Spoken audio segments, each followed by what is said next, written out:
Vivemos em um país de padronização estética, onde gasta-se mais com beleza do que com educação. E no segundo país, onde mais se realizam cirurgias plásticas no mundo. Paralelamente, o Brasil é a nação com maior taxa de compulsão alimentar, chegando a quase o dobro da média mundial, e onde os outros distúrbios alimentares têm crescido a cada ano. Esses e outros problemas, como a depressão, a insatisfação com a própria imagem e o preconceito, apontam a face cruel de uma sociedade predisposta a padronizar corpos e que ainda julga o outro pela aparência. Mas em um momento em que falamos tanto em diversidade e aceitar o diferente, será que ainda é possível pensar em padrões?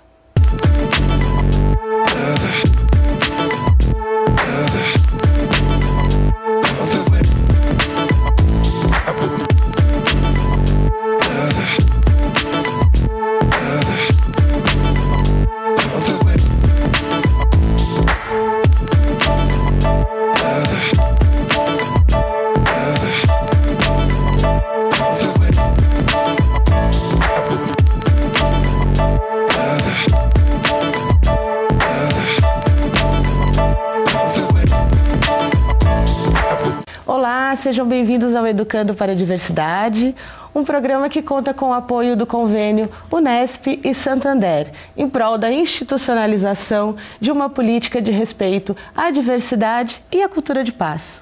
Lembrando que o nosso programa conta com conteúdo interativo, que você pode acessar aí na sua tela. Hoje, nós vamos falar de estéticas corporais contemporâneas, tratar de questões ligadas ao corpo. O culto, a exaustiva busca pelos padrões e os preconceitos sofridos por quem não se encaixa no que é estabelecido e reiterado pelas mídias. E para nos acompanhar nesse diálogo, nós recebemos do campus da Unesp de Araraquara o psicólogo e doutor em saúde coletiva Florencio Júnior. E do campus de Rio Claro, o Wilson do Carmo Júnior, que é doutor em História e Filosofia da Educação. Sejam bem-vindos ao nosso programa, professores. Obrigado. Nós recebemos também o Matheus Azevedo, que é estudante do curso de Artes Visuais aqui da Unesp de Bauru. O Matheus, ele vai ficar aqui com a gente durante todo o programa e vai fazer uma obra inspirada no tema que nós vamos acompanhar hoje. Matheus, seja bem-vindo ao nosso programa, tudo bem? Tudo, obrigado. A gente é que agradece aí. Matheus, conta um pouquinho pra gente, que técnica você vai utilizar para ilustrar a nossa conversa hoje? Eu vou trabalhar com a técnica de pintura com tinta acrílica, que é uma tinta que é solúvel em água e tem uma secagem mais rápida. Ah, legal, Matheus. Então aqui, ó, já vou chamar os professores pra gente dar um subsídio aí pra você começar seu trabalho, tá? Beleza. Então eu queria assim, professores, que a gente já encaminhasse a nossa conversa falando sobre quais foram as mudanças nos padrões estéticos ao longo da história. Eu entendo que quando a gente observa a trajetória humana, né, e as representações que nós temos registros, dá para perceber que a forma como nós somos representados se altera ao longo do tempo, e hoje a gente tem uma característica bem específica e que nos representa e que é um registro da forma como a gente tem entendido o corpo, construído esse corpo e utilizado ele para as nossas interações, né? Então, claramente, um corpo que ele não necessariamente tem saúde, mas ele tem uma normatividade que o compõe, né? Então, se a gente observar ao longo da história, esses elementos que construíram o corpo foram distintos. Hoje a gente tem uma questão da beleza do corpo, o corpo hiperviril, o corpo hiperfeminino, que são elementos constitutivos da atualidade, mas em outros momentos a questão da abundância corporal ou da massa corporal, né, maior, né, as mulheres mais avantajadas ou outros corpos foram mais representados ao longo da história, e isso nos faz ter que pensar que o corpo ele é só um registro do nosso tempo e ele muda de tempos históricos, e não necessariamente o corpo que nós temos hoje será o corpo daqui 50 anos ou o padrão corporal daqui 50 anos, né? Mas é bastante interessante. Olhar para essa história do corpo é olhar sobre a forma como nós existimos sobre a Terra, né? E quais elementos nos constituíram ao longo desse período. Eu vejo o discurso sobre o corpo primeiro, tá, né? No campo filosófico principalmente, em que a partir do momento em que, dentro da mitologia, né, os deuses eram corpos maravilhosos, né? Basta olhar para o corpo de Zeus e de Apolo, né?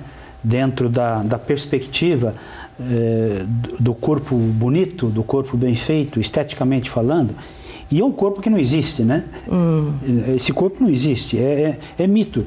No entanto, foi criado dentro de um contexto subjetivo, na imaginação e no simbolismo, o qual gerou essa concepção de corpo a partir do momento em que nós nos identificamos como sendo seres corporais, né?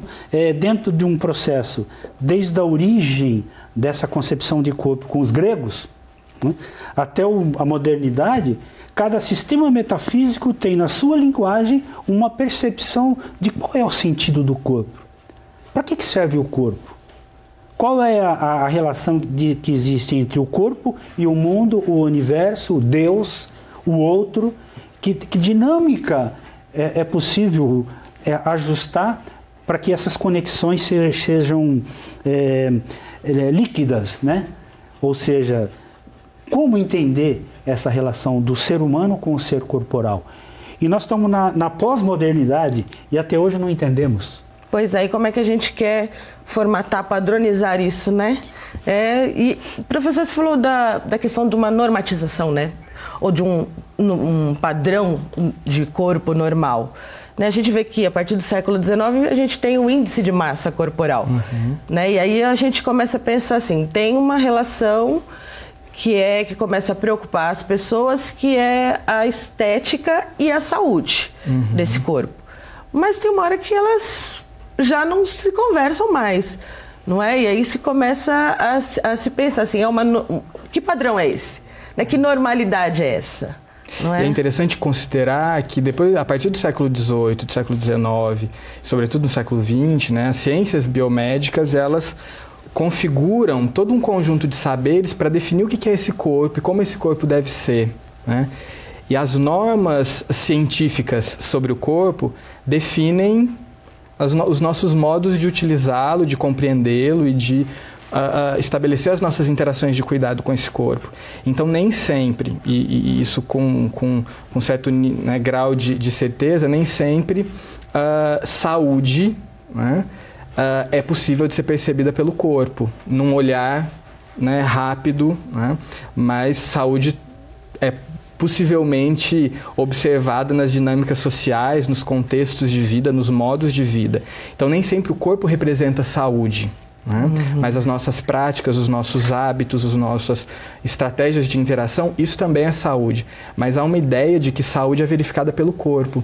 E isso acaba sendo um equívoco muito grande. Tem coisas que o corpo fala, mas nem tudo ele fala. Exatamente. E nem em todos os momentos. Mesmo porque o corpo é um resultado provisório de algo, né? Esse corpo, como algo material, ele nunca está estático, ele vai se transformando ao longo da nossa história e ao longo do nosso desenvolvimento. Então, o corpo de hoje é um retrato das interações que eu tive até o momento com o mundo, com a cultura, com os meus modos de vida, com as minhas condições de vida, né?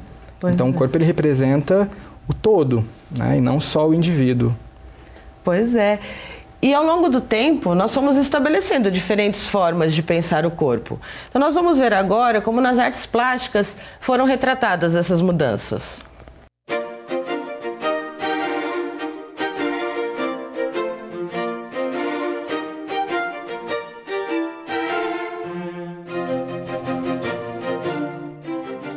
mil anos antes de Cristo, corpos femininos que enfatizam aspectos da fertilidade, então seios fartos, quadris fartos, muda esse padrão aí com o ideal grego que se impõe, que na verdade é um ideal que continua influente mesmo, apesar de tantos séculos, né, dentro do padrão de beleza ocidental. A gente pode usar como uma imagem aí simbólica, emblemática, Vênus de Milo, uma escultura que data aí de 2 séculos séculos antes de Cristo, está no Museu do Louvre, e que quando a gente contempla essa escultura, a gente se identifica muito com esse padrão de beleza. Durante a Idade Média, a gente tem um padrão de beleza feminino já mais casto, mais pudico. Como que era importante para essa cosmologia medieval? Era o mundo espiritual. A gente não vai ter uma valorização da representação do corpo, que representava justamente esses aspectos materiais, esses instintos, esses elementos que a igreja controlava, né, e pretendia reprimir, que se transforma no Renascimento com a revalorização desses padrões aí da antiguidade grega e romana, que volta, por exemplo, que, né, uma figura da emblemática seria o homem vitruviano do Leonardo da Vinci, né, aquele corpo dentro dessas proporções matemáticas que vinham lá dos gregos. Esse ideal clássico ele vai se esvaziando. A gente tem no madeirismo uma arte de beleza mais subjetiva, ou a gente tem um artista como Rubens, daí no barroco, que vai mostrar figuras femininas de corpos mais assim, até mulheres mais gordinhas, muitas carnes à mostra, uma festa aí para os sentidos, né? Na arte de vanguarda, a beleza, que era uma categoria estética fundamental na arte ocidental, ela se esvazia. A gente vê surgir uma arte da provocação, e aí esse belo é esvaziado. Quando a gente pega o Demoiselles d'Avignon, que é a obra que inaugura o cubismo em 1907, aqueles corpos retorcidos, corpos com máscaras, influenciados com máscaras africanas, né? A gente tem já a imposição de um padrão de beleza transcultural, porque as artes primitivas, em especial a arte africana, vai influenciar justamente na quebra desse modelo de beleza que era o modelo ocidental. E assim como o cubismo, vários outros movimentos, fauvismo, expressionismo, vão na mesma esteira da beleza de provocação e rompimento com aquela beleza clássica que vem lá do Renascimento. Tem nas performances, por exemplo, né, nas artes do corpo, a gente vai ver uma desmistificação desse corpo, uma desmistificação desse ideal de beleza, não só a representação do corpo, mas o corpo em si. Por isso que a gente tem tantos trabalhos que é o corpo nu apresentado, né? Ainda tem uma estratégia do escândalo, mas é parte desse processo de rompimento com aquele padrão e com aquele ideal de beleza. Sem dúvida, a arte contemporânea nos liberta, né? Quando ela avança em tipos de arte que rompem com esses padrões aí que perduraram durante séculos na arte ocidental. E que hoje a gente tem espaço para gordinhas, para magrinhas, né? Para formas talvez não tão canônicas, né? Tão dentro de um padrão.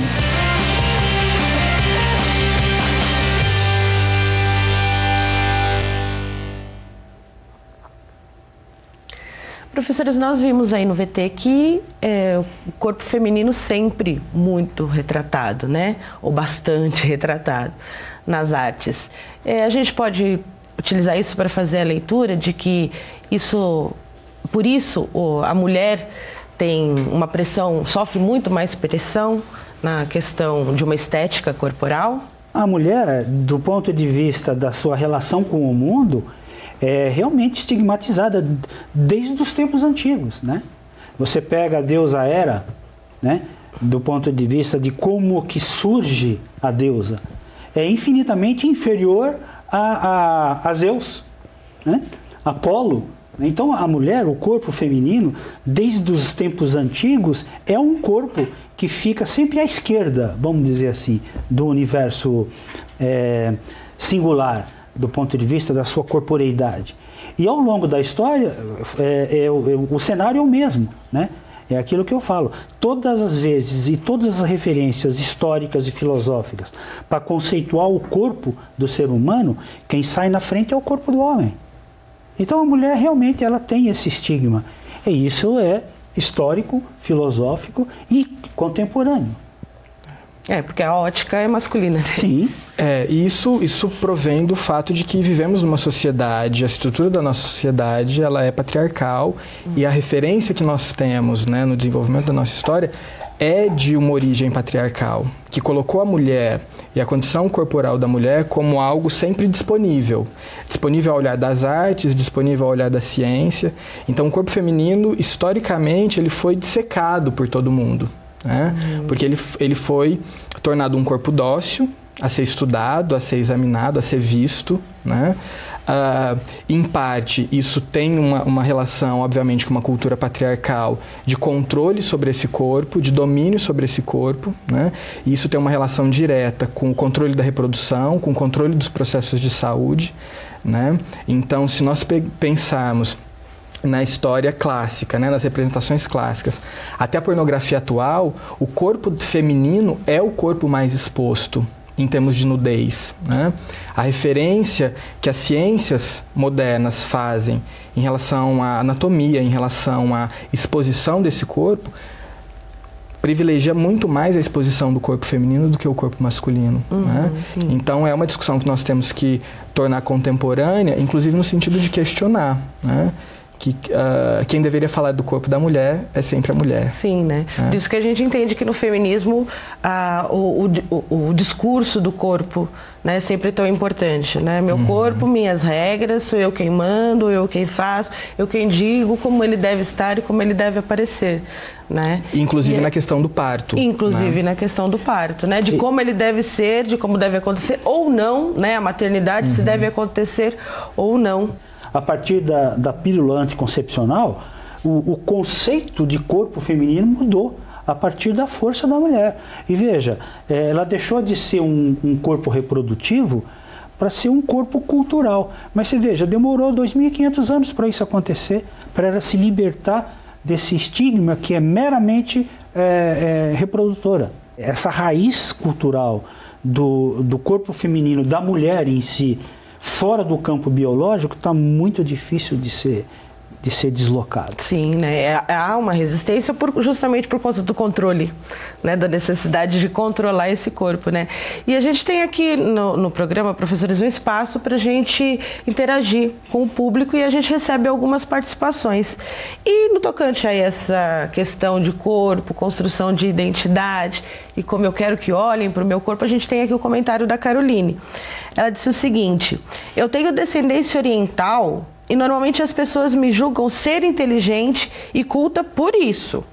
O que pode parecer bom para algumas pessoas, mas às vezes incomoda. É como se eu não pudesse agir ou ser de modo diferente desse padrão, sabe? Muitas pessoas que eu não conheço falam comigo em japonês e ficam indignadas quando descobrem que eu não sei falar japonês, ou fazer comida japonesa, ou lutar artes marciais.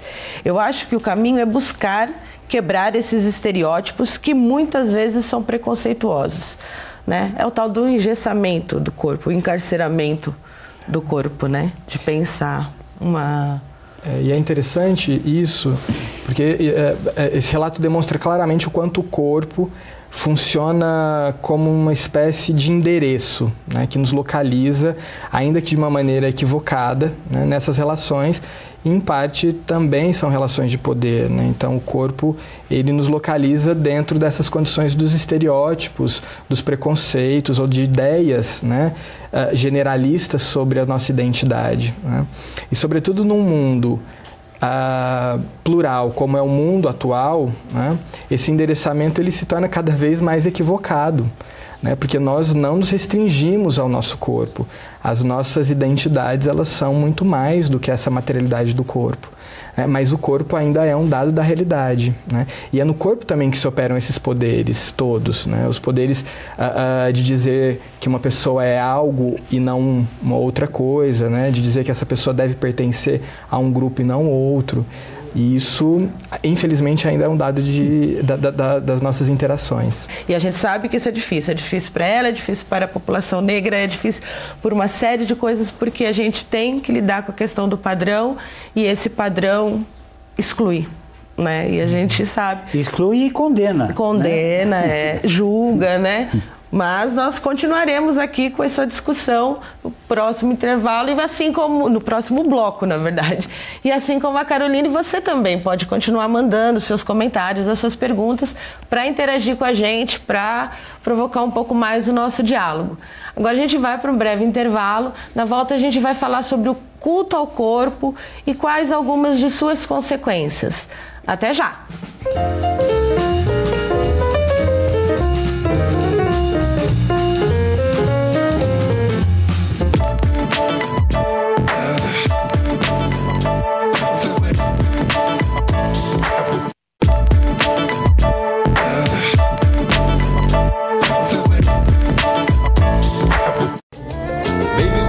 Precisa de um salão de beleza.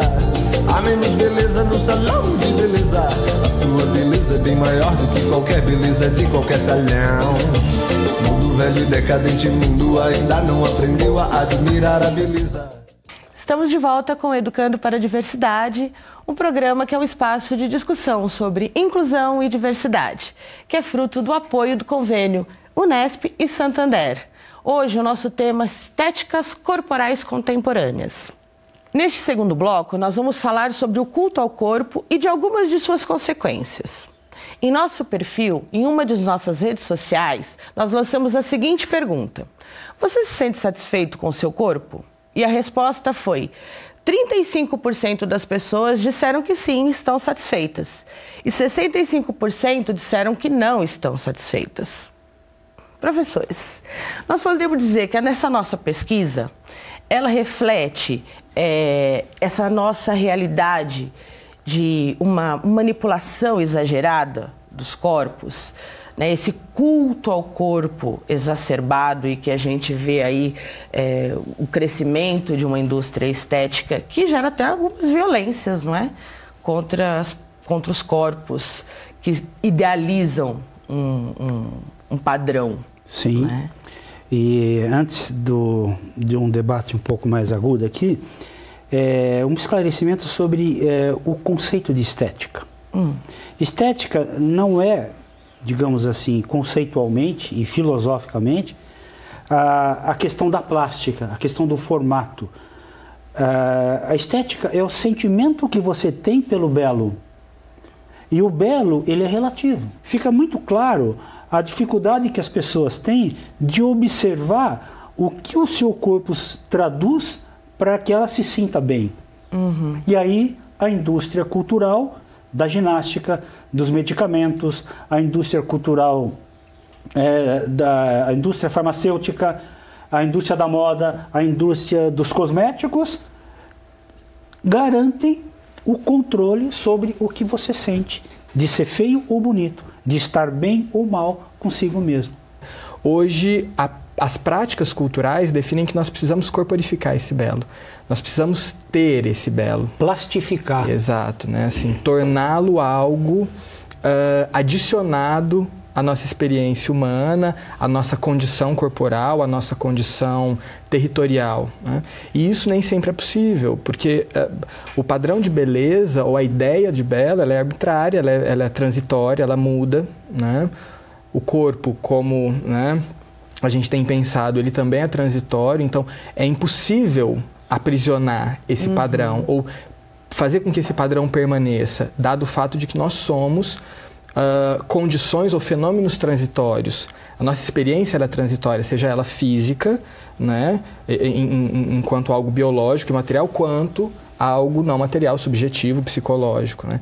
Então essa ideia atual de materializar um determinado padrão de beleza só sacrifica os seres que tentam ou almejam esse ideal, né? Mas obviamente isso é sustentado por um interesse econômico, né? Porque a indústria da beleza, a indústria farmacêutica, as, né, e a mídias, tem um papel nisso, né? Que veiculam todo esse ideal, né, produz, né, uma relação de controle dos corpos e obviamente isso repercute em inúmeros ganhos econômicos para quem define esses padrões e determina essas políticas de intervenção. Essa clausura, vamos dizer assim, né, de você não ter mecanismos próprios e individuais para, não de enfrentamento, mas de autoconhecimento, de você trazer para si a sua identidade e fortalecer que o teu corpo é você mesmo, né? E como a gente não tem elementos para garantir essa defesa, nós ficamos prisioneiros dos meios de comunicação de massa. Né? A mídia tem um papel, então, que a gente pode entender que é importante nisso, né? Não só, você não só consome aquele produto como você consome aquela marca daquele produto E é reforçado isso constantemente. Constantemente. Né? Mas qual o peso da aparência na nossa percepção sobre o outro? Qual a medida da nossa vaidade? A nossa equipe foi às ruas para saber o que as pessoas estão pensando sobre isso. Vamos ver? Porque hoje a exigência que se tem diante das pessoas em relação à imagem corporal dela é grande. Eu preciso me segurar, viu? Eu sou muito vaidosa. Preciso me segurar. Pesa muito até em critérios de admissão, de peso no preconceito. Então a gente dá muito valor para a aparência, isso causa equívocos, né? Depois de um tempo, quando você vai conhecer a pessoa, muda um pouco, mas o que mostra no primeiro momento é a aparência, o que você vê. Eu sou vaidosa, eu admito isso, mas eu não passaria por nenhum procedimento, eu não me arriscaria por conta disso. Eu acho que vaidade todo mundo tem que ter, é uma realidade. A minha esposa tem 77 anos, eu faço questão que ela vá no cabeleireiro para se sentir bem, mas uma vaidade doentio é prejudicial para a pessoa. A gente vive assim numa sociedade que ainda discrimina as pessoas pelas aparências. Não é muito certo, não, mas involuntariamente a gente acaba julgando, sim.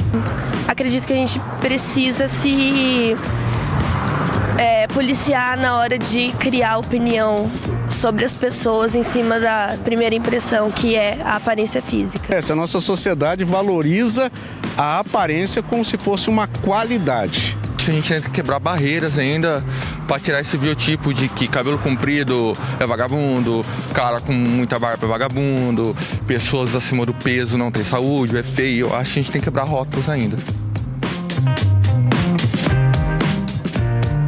Quebrar rótulos, né? Uma dificuldade aí que o Rodolfo trouxe pra gente.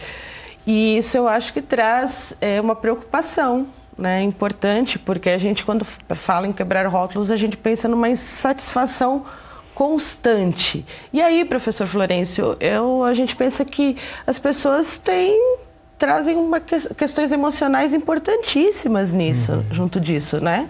Que muitas vezes se tenta chegar nesse corpo ideal, né? Que, como a gente falou no outro bloco, idealizado por quem, por quê, qual é esse corpo, né? Quais esses aspectos negativos do emocional, dessa insatisfação com o corpo? E é interessante essa fala do objetivo de quebrar rótulos, né? Porque o indivíduo que tenta enfrentar essa empreitada de quebrar rótulos, ele vai ter que lidar, num primeiro momento, com uma disputa de poder, né? Então, num primeiro momento, quebrar rótulos envolve produzir sofrimentos, né?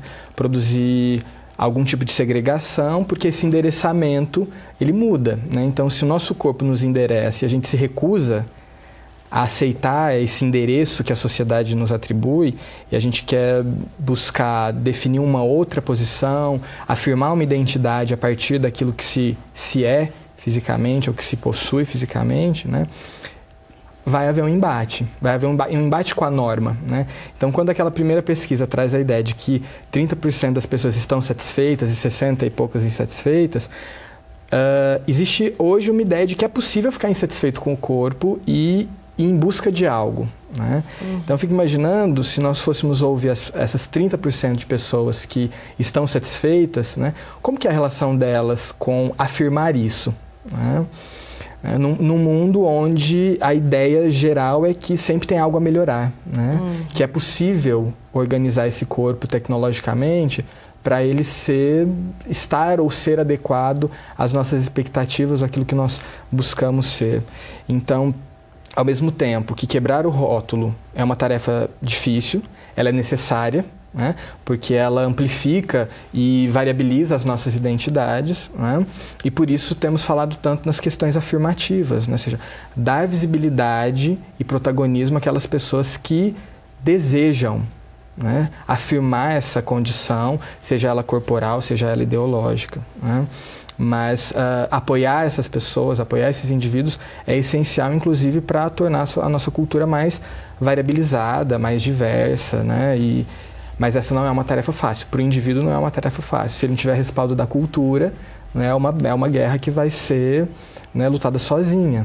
Sim, porque essa radicalização gera violências tremendas, né?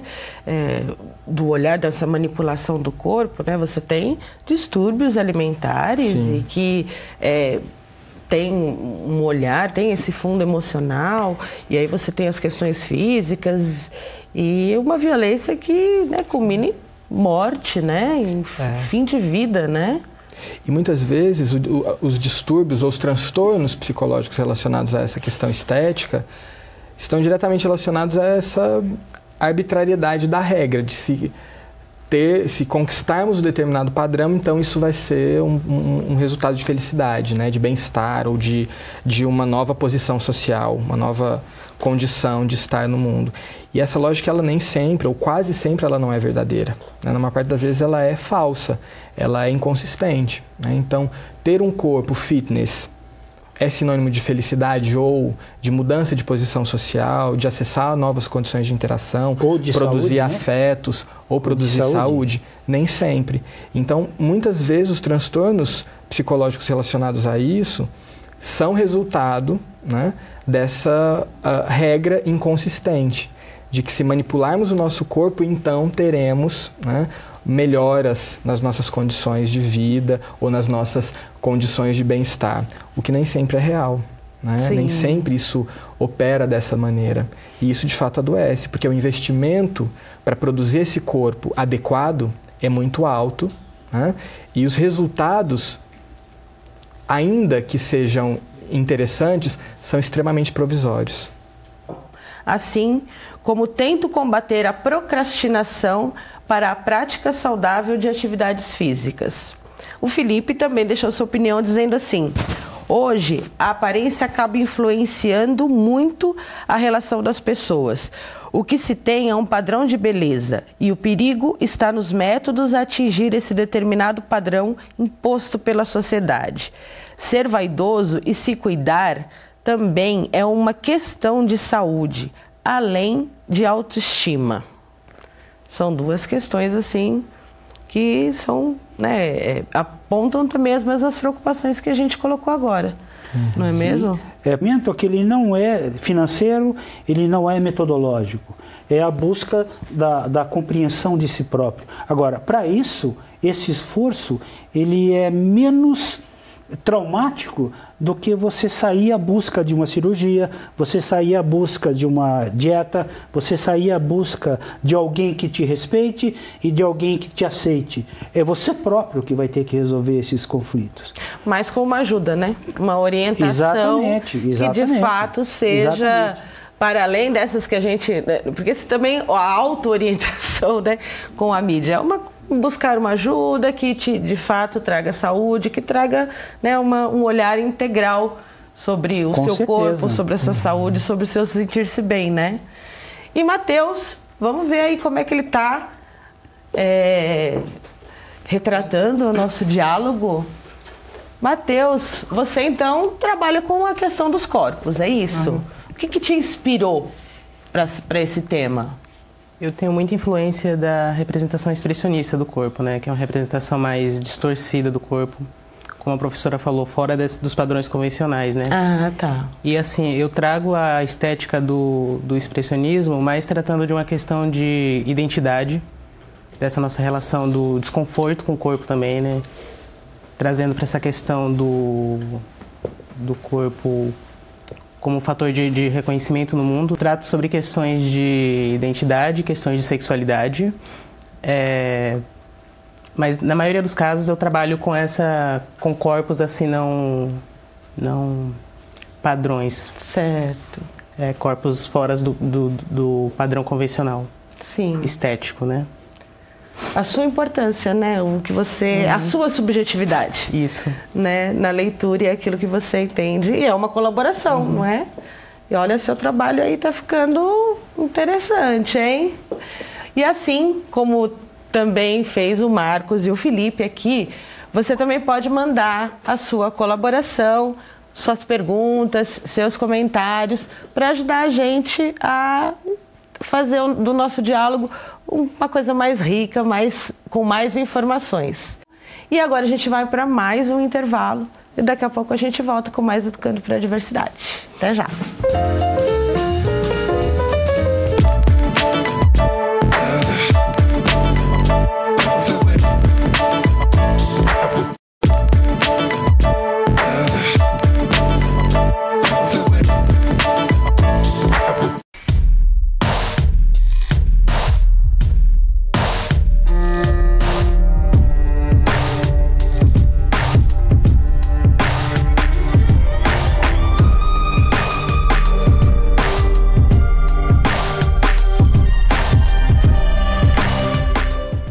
Estamos de volta com Educando para a Diversidade e hoje nós estamos falando sobre estéticas corporais contemporâneas.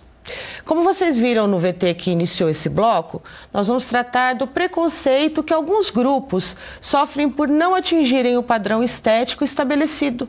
E aqui com a gente está a Jéssica Ferreira. Ela é do curso de jornalismo da Unesp do campus de Bauru. Jéssica, seja bem-vinda ao Educando para a Diversidade. Olá, Patrícia. Gostaria de cumprimentar todo mundo, Matheus, os professores, o pessoal que está assistindo. Muito obrigada pelas boas-vindas. Ah, Jéssica, que bom que você está aqui com a gente. E aí você também já acompanhou os blocos anteriores, né? E eu gostaria que você contasse um pouco pra gente sobre essa sua experiência, sua vivência com o tema. Você é ativista desse tema, não é? Sim. Conta pra gente.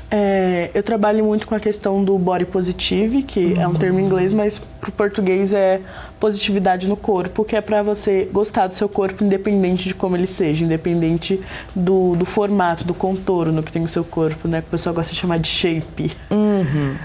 E a minha vivência começou desde muito cedo, né? Porque, não com ativismo, mas com esse tema no geral, porque eu sou negra e eu sempre fui gorda desde criança.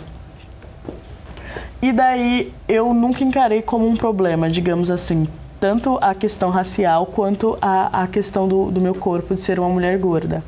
Desde criança eu pintava, assim, me desenhava da maneira que eu me via, não tinha esse problema com a imagem. Eu comecei a ter problemas de autoestima, problemas com a minha imagem mais na adolescência, que é quando as pessoas apontam para você e falam que o seu corpo é um corpo, digamos, errado, que ele não deveria ser dessa maneira. Eu, por mim, nunca não teria esse tipo de problema de autoestima. Foi quando as pessoas começaram a apontar para mim, apontar defeitos que eu nunca tinha enxergado antes e enxergava, mas não enxergava como defeitos. Daí eu passei a ter outra visão, mas já recuperei. Por exemplo, a questão do peso, né? Que vai trazer um olhar de discriminação. Óbvio que se a gente trouxer a questão racial e acrescentar isso, esses outros fatores, você hoje é uma ativista que a gente pensa, uma mulher negra, né? Com o corpo diferente do que a gente está tentando dizer, está rompendo essas barreiras, né? Tentando romper barreiras. Então, sofre, óbvio, é alvo de várias discriminações e várias violências. Essas violências, essas discriminações, professores, é o que a gente pode chamar contra o peso, né? Contra um corpo gordo. É o que a gente pode chamar de gordofobia? Gordofobia é um nome que nós estamos dando para nomear um conjunto de práticas culturais que excluem ou posicionam as pessoas a partir do peso e restringem a elas os contextos de desenvolvimento. Então, o que pode e o que não pode a partir do peso, como essas pessoas são reconhecidas. E são práticas que muitas vezes elas, além de serem opressoras, né, elas limitam o desenvolvimento e o acesso a essas pessoas que não se enquadram no determinado peso corporal, no determinado shape, né? E, de fato, nós precisamos falar sobre isso, né? Então, falar sobre gordofobia é dar protagonismo para essas pessoas que são excluídas por conta da condição de massa corpórea, né? Para que elas falem sobre suas histórias de exclusão, para que nós possamos repensar as nossas práticas culturais, no sentido de incluir essas pessoas, independente se envolve, nesse caso da obesidade ou dessa não condição corporal a partir de um determinado peso, né, processos de saúde ou não. Porque aqui nós estamos falando da forma como a sociedade aceita, inclui, não é? E entende a condição corporal dentro da pluralidade. Não é? Porque, infelizmente, uma posição gordofóbica atribui a questão do peso a uma condição individual, e isso é um equívoco. Porque o nosso corpo é o resultado do mundo que nós ocupamos. Né? Então, falar, né, para uma pessoa, por exemplo, que o peso dela ou o corpo dela, né, depende dela, isso é cruel. Né? Isso é quase que uma prática criminosa, porque o nosso corpo é resultado do mundo que nós ocupamos. Né? E nem sempre, né, eu acho que é importante ressaltar isso, o peso, né, leva a uma condição de adoecimento. Né? O que muitas vezes, em termos psicológicos, adoece são os processos de exclusão. Sim. Né? Os processos de exclusão, eles levam essas pessoas tanto a se engajarem a uma tentativa de se adequar, né, quanto a aceitarem a exclusão e viverem excluídas. E isso é muito negativo. Né? Então, se a sociedade continuar tentando colocar essas pessoas num suposto lugar, né, continuamos sendo extremamente desumanos e criminosos nesse sentido. Né? Por isso que eu entendo que esse movimento que a Jéssica traz para que a gente possa pensar é um movimento de visibilidade de quem vive essa condição. Sim. Né? Inclusive para que quem olha para a obesidade dentro de uma condição puramente científica possa entender que existe uma experiência que ela é visceral, ela é concreta, e é uma experiência de exclusão, e ela tem que ser pensada. Sim. E Jéssica, se você percebe no seu ativismo uma naturalização dos preconceitos? Você às vezes é até mal visto quando você retruca uma expressão gordofóbica, que as pessoas viram, nossa, mas só estava preocupado com a sua saúde. Assim, o maior respaldo, o maior apoio que eles pegam é a questão da saúde para praticar atos gordofóbicos. Assim. E professores, a obesidade é uma doença? Do ponto de vista conceitual, vamos dizer assim, né? Não que seja uma doença, porque existe configurações de obesidade. Né? Tem na questão da saúde, tem a obesidade mórbida, por exemplo, que é um fator de inibição da própria natureza física da pessoa e com limitações graves. Né? Agora, do ponto de vista do conceito de obesidade fora da questão da saúde, né? É aquilo que eu falei anteriormente, é um exercício muito pessoal, é a pessoa que vai se identificar se ela é obesa ou não. E aquilo que o Florencio falou é muito importante, né? Do ponto de vista de você encontrar o reflexo da obesidade meramente como um referencial de saúde. Né? Agora, é interessante a coragem da Jéssica do ponto de vista de ser ativista nesse sentido e se despreocupar com isso. Então, dentro de padrões de saúde, certamente, até onde a biologia nos conduz, existem sim limitações importantes do ponto de vista da resposta orgânica para a tua vida pessoal, para tuas experiências do ponto de vista do autocontrole, da alimentação, da necessidade de você gostar de si mesmo. Né? Sim. Mas não é determinante. Não, né? Não. E entendo que é importante nós pensarmos a questão da obesidade nesse paralelo com saúde ou doença, né? Nem como saúde, nem como doença, mas como uma condição. E como qualquer condição pode produzir vulnerabilidades. Mas essas vulnerabilidades não é por conta necessariamente da massa corporal, né? Mas da forma como a sociedade interpreta essa condição, não é? E da forma como os modos de vida levam à condição ou te tiram dela. Né? Então, a questão da obesidade ela pode estar associada a algumas vulnerabilidades, mas ela também não é uma sentença de estar doente. Eu entendo que isso essa ideia, né, de tratar uma pessoa que tem um sobrepeso ou que está numa condição de obesidade como alguém doente, isso é produto de um discurso científico que nos estimula a, né, justificar preconceitos, né, com o sentido de cuidar, né? E cuidar não é isso. Cuidar é você dar visibilidade para essas pessoas, ouvir essas histórias. Isso é cuidar. O que o professor estava falando, questão de vulnerabilidade. Então, a estética do seu corpo te joga em diversas áreas de vulnerabilidade.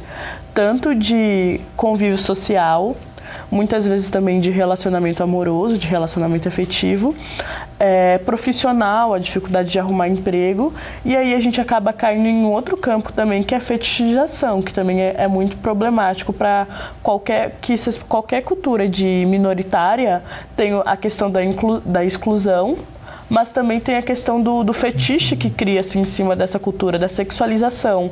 E aí é o que acontece, assim. Eu uso muito o Instagram, meu perfil no Instagram, para conversar sobre, para divulgar. E aí eu também recebo diversos mensagens privadas, até às vezes de pessoas de fora do Brasil, com a questão fetichizando, assim, de sensualidade mesmo. Uhum. E aí também trata-se como inferioridade, tipo, você deveria agradecer por eu te achar bonita.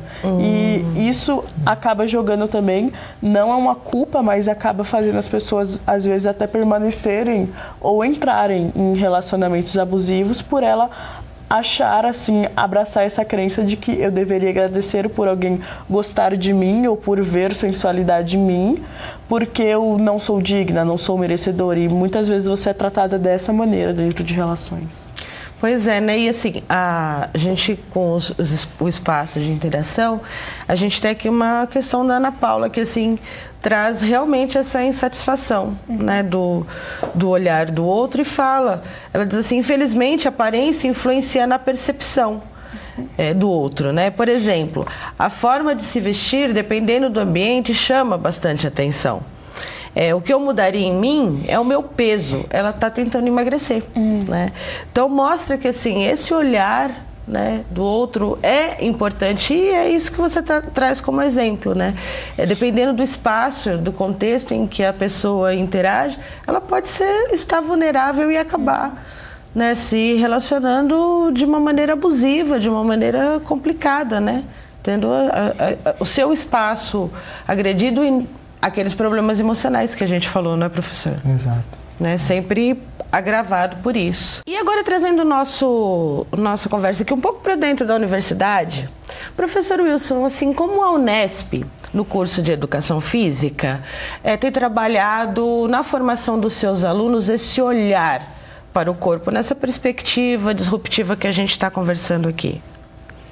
Bom, a Educação Física, seguindo a regra, né, do contexto do Brasil enquanto área de conhecimento, por exemplo, eu, como profissional, sou graduado em Educação Física, embora tenha também a filosofia, eu vejo que ainda estamos engateando, né? É uma dificuldade muito grande de estabelecer uma relação conceitual do discurso sobre o corpo em diversas vertentes daquilo que a educação física se propõe a trabalhar, no contexto pedagógico da educação, no contexto do esporte comunitário, no contexto do esporte de rendimento, na questão das diversas categorias e modas e modelos de ginástica e tudo que tem por aí, que a gente entende ser a educação física, ainda é muito rudimentar.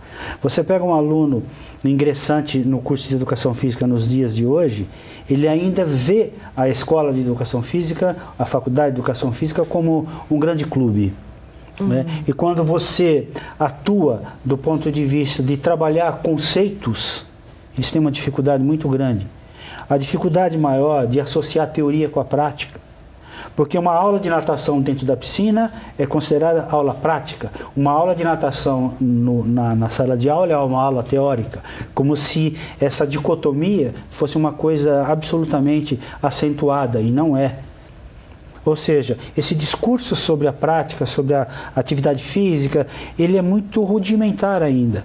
Quando você aplica dimensões que nem nós temos nos nossos currículos, dimensões filosóficas, dimensões psicológicas, sociológicas e antropológicas dentro do curso, é matéria de exaustão para os alunos. O corpo docente do campus de Rio Claro, ele é multidisciplinar. Nós temos médicos, nós temos fisioterapeutas, nós temos enfermeiros, nós temos bioquímicos, nós temos veterinário, professores de educação física, dentro de um contexto multidisciplinar. O programa de pós-graduação da Unesp de Rio Claro, no seu formato, ele tem uma dimensão extensa e aberta para todas as áreas. A educação física no Brasil como um todo ainda tem essa dificuldade de estabelecer uma relação multidisciplinar em relação às outras áreas. Não é à toa que a gente chama de corpo docente, né? Que é aquela ideia de total, né? De um pensamento integral, de um pensamento total sobre um curso, né?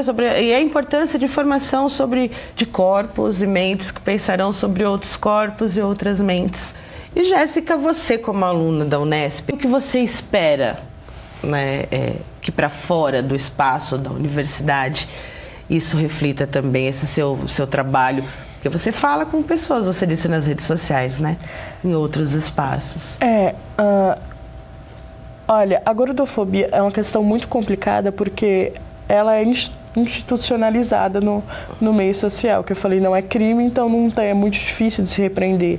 Tanto que tem gordofobia de diversas instâncias, até gordofobia médica, né, que é uma coisa um pouco bizarra, porque um médico que é um profissional da saúde comete atos de gordofobia. A gente tem vários relatos. Teve uma moça que ela rompeu um ligamento no joelho, foi ao médico e o médico insistiu diversas vezes que era um problema de peso. E daí ela foi a outro médico, ela tinha rompido um ligamento. É uma coisa muito grave. Sim. O que eu espero eu espero educação, né? Tanto a questão da educação física, no caso eu sou uma pessoa muito ativa, modéstia à parte, desde a infância mesmo, que como eu sempre fui gorda, meus pais tinham muito essa preocupação de fazer exercícios e comer direito e nunca emagreci. E também para mim nunca foi um problema, né? Mas eu espero mais educação nessa questão de das pessoas pararem de associar um corpo gordo a um corpo doente, sedentário, um corpo preguiçoso. E também não só em relação ao corpo gordo, mas também uma questão de aceitação do corpo, da aparência ser importante, mas não ser fundamental, como a gente vê hoje em dia, da pessoa chegar a perder o emprego ou não conseguir construir uma relação afetiva ou uma relação de amizade com outras pessoas por conta da aparência dela, independente de qual seja. Sim, e trazendo todas essas questões que a gente abordou hoje, né? E que o Matheus coloca na sua obra, né? Matheus, assim, traz pra gente com esse trabalho, com os seus outros trabalhos aqui, né? Que inspirou, que falou, que trouxe pra gente toda essa sua experiência, né, Matheus? Assim, que momento te chamou mais atenção no nosso programa hoje? Eu achei interessante a fala da Jéssica quando ela fala do corpo como parte, né, de como a gente se reconhece no mundo, né, como a gente vai ser aceito no mundo. E eu pego a partir disso porque assim, a minha proposta é trabalhar com 3 variações, né, de um corpo de pessoas insatisfeitas, né. Isso eu queria representar pela representação do corpo também, né, que é um magro assim extremo, né, como se fosse tentando alcançar, e essas variações de tonalidade como se fosse essa perca, né, essa perda da identidade nesse processo, né, de se enquadrar em alguma coisa e você terminar perdendo sua identidade. Sim. Bom, e a obra do Matheus a gente vai acompanhar e vocês podem acompanhar, ver o resultado disso nas nossas redes sociais, né? Então, Matheus, a gente vai agradecer nesse momento a sua presença, a sua colaboração, a sua disponibilidade em trazer aqui a sua leitura, toda a sua inspiração pra gente, viu? Muito obrigada e que você tenha um bom curso. Aí, boas atividades. Jéssica, sim, eu também agradeço muitíssimo a sua participação, sua disponibilidade. A gente acha realmente importantíssimo o seu trabalho, o seu ativismo, mas principalmente porque compreende que isso faz com que você tenha, assim, esse sorriso, que isso ilumina muito e inspira, né? Porque... E eu me identifico muito com você.